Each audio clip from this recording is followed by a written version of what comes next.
11 जून को एक आरती होने जा रही है। इसका क्या टाइम रहेगा? टाइम शाम को 6 बजे का कार्यक्रम रहने वाला है, जिसमें हमारे कुछ ऐसे समाज के लोग हैं जो इस हमारे जो धर्मगुरु हैं वो भी रहने वाले हैं, और इसके साथ साथ जो जम्मू में आए हुए पर्यटक, चाहे वो वैष्णवी धाम या जितने धामों में रुके होंगे, और आने वाले समय में जिस तरह से अमरनाथ यात्रा,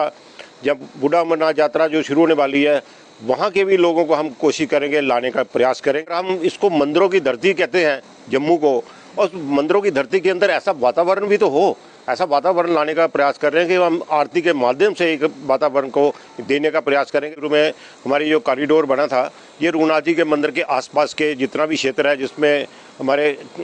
काफ़ी जो युवा लोग, जिसमें हमारे साहिल अग्रवाल जी, वो इसमें विशेष तौर पे बड़े सक्रिय भूमिका में हमारे साथ जुड़े हुए हैं। देखिए, जम्मू की सबसे बड़ी धरोहर अगर हम एक बात कहें तो हमारी तवी नदी है, और उसके बचाव के लिए, उसकी स्वच्छता के लिए, उसकी जो पवित्रता को बनाए रखने के लिए ज़रूरी है कि हर एक को अपनी कोशिश करनी चाहिए। और इसी तरह की कोशिश में इस समय Shri Raghunath ji corridor development council जो वो काम कर रही है, और इसी को लेकर एक तवी आरती का आयोजन जो है 11 जून को होने जा रहा है। और इसका जो मुख्य उद्देश्य है कि हमें अपने कल्चर को किस तरह से हम प्रमोट करें, और तवी को हम किस तरह से उसकी पवित्रता को वापस से जो है यहाँ पर लाएं। मुख्यतः ये है, तो एक तो कल्चर, हमारी जहाँ जो संस्कृति है, अगर हम इसको मंदिरों की धरती कहते हैं जम्मू को, और मंदिरों की धरती के अंदर ऐसा वातावरण भी तो हो, ऐसा वातावरण लाने का प्रयास कर रहे हैं कि हम आरती के माध्यम से एक वातावरण को देने का प्रयास करेंगे। जो हमारे पर्यटक या यात्रीगण जो जम्मू आते हैं, उनको भी वाकई पता चले कि जम्मू एक मंदिरों का शहर तो है, लेकिन वातावरण भी वैसा उसको मिले, ऐसी एक योजना थी। दूसरा, तवी के अंदर जो योजना हमारी ये है कि जिसको हम सूर्यपुत्री के नाम से हम जानते हैं, उसको गंगा मैया की छोटी बहन के नाम से भी हम यहाँ प्रसिद्ध है, और उसके अंदर आरती हम करने जा रहे हैं गंगा मैया की तरह, इनकी भी आरती करें, ताकि लोगों को इस आरती के माध्यम से तवी का एक महत्व समझ आए कि तवी कितनी पवित्र भूमि रही है, कितनी पवित्र, जहाँ के जितने भी आप देखेंगे, जितने भी हमारे भवन निर्माण भी हुए हैं, ये सब तवी माँ की गोद से ही लिए हुए चीज़ें हैं। और जो आज तवी माँ को हम उसके बदले में क्या दे रहे हैं, हमारी यही योजना है कि लोग उसको पवित्रता को बनाए रखें, ताकि हम उसका पूजन करें। पूजन करने के बाद ही शायद तभी माँ हमें इन चीज़ों के लिए क्षमा करेगी जितनी हमने गंदगी पहले डाली है। लेकिन अब भी काफ़ी हद तक गवर्नमेंट के लेवल पे हम देख रहे हैं कि इसकी जितने भी नदी नाली और जितने पड़ते थे बीच के अंदर, वो हमें भी बड़ी गंदगी महसूस होती थी कि ये ऐसा क्यों हो रहा है। लेकिन अब प्रशासन इस मामले में काफ़ी सक्रिय हुआ है। उसमें तभी घाट पर तभी रिवर फ्रंट बना है, और स्मार्ट सिटी द्वारा जहाँ जो बनाया गया, वहाँ पे एक आरती हमारी 11 तारीख को हो गई थी, 11 अप्रैल को, 13 अप्रैल को। अब 11 जून को एक आरती होने जा रही है। इसका क्या टाइम रहेगा? टाइम शाम को 6 बजे का कार्यक्रम रहने वाला है, जिसमें हमारे कुछ ऐसे समाज के लोग हैं जो इस हमारे जो धर्मगुरु हैं वो भी रहने वाले हैं, और इसके साथ साथ जो जम्मू में आए हुए पर्यटक, चाहे वो वैष्णवी धाम या जितने धामों में रुके होंगे, और आने वाले समय में जिस तरह से अमरनाथ यात्रा, जब बूढ़ा अमरनाथ यात्रा जो शुरू होने वाली है, वहाँ के भी लोगों को हम कोशिश करेंगे लाने का प्रयास करेंगे। और जितने भी हमारे होटल इंडस्ट्री, जितने भी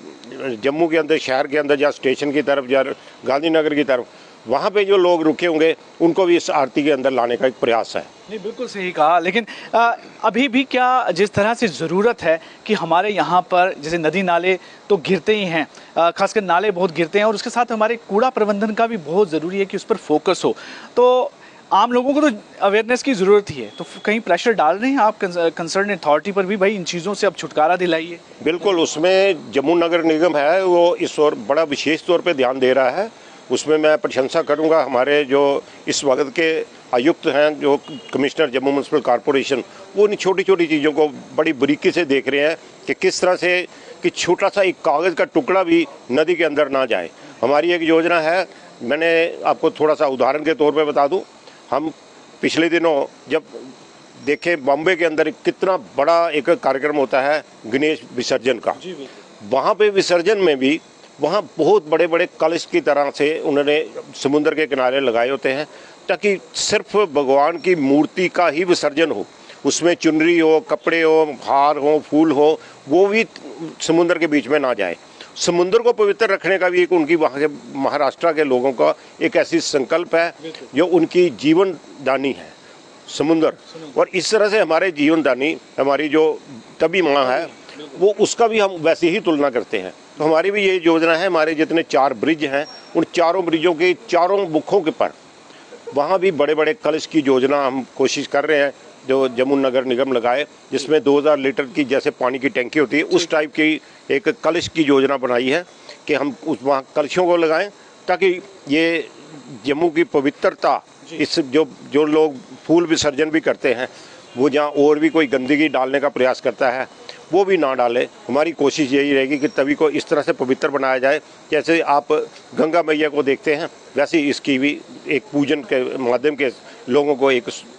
शिक्षा तो नहीं कह सकते हम, एक थोड़ी सी प्रेरणा भी कह सकते हैं, ताकि हम लोगों को कहेंगे ये आपकी ही माँ है, इसका भी आप ध्यान रखिए। जो आपकी जीवनदानी है, जिसने आज तक पानी भी हम इन्हीं का पी रहे हैं, तो उसको हम उसके बदले में क्या दे रहे हैं। हमारे युवा लोग काफ़ी उसमें शामिल हुए। जैसे मैं आपको बताऊं, शुरू में हमारी जो कॉरिडोर बना था ये रघुनाथ जी के मंदिर के आसपास के जितना भी क्षेत्र है जिसमें हमारे काफ़ी जो युवा लोग, जिसमें हमारे साहिल अग्रवाल जी वो इसमें विशेष तौर पे बड़े सक्रिय भूमिका में हमारे साथ जुड़े हुए हैं। तो हमारी भी प्रयास यही है कि युवा लोगों को इसमें जोड़ा जाए। अगर आप आरती को देखेंगे ना, आरती में भी युवा लोग ही आरती कर रहे हैं जी, बिल्कुल। तो वो आरती का एक मैसेज आता है कि युवा लोगों को हम अपने तरफ आकर्षित करें ताकि युवा लोग अपनी इस संस्कृति की विरासत को जाने और पहचाने। नहीं, बिल्कुल, बहुत अच्छा एक कॉज है। तो जितना हो सके युवा जो हैं वो अपने आप को इसके साथ जोड़ें। एक तो आप जो हैं अपनी संस्कृति के साथ जुड़ेंगे और अपनी तवी को दोबारा से हम वापस उसी तरह की पवित्र नदी बनाने की कोशिश करें।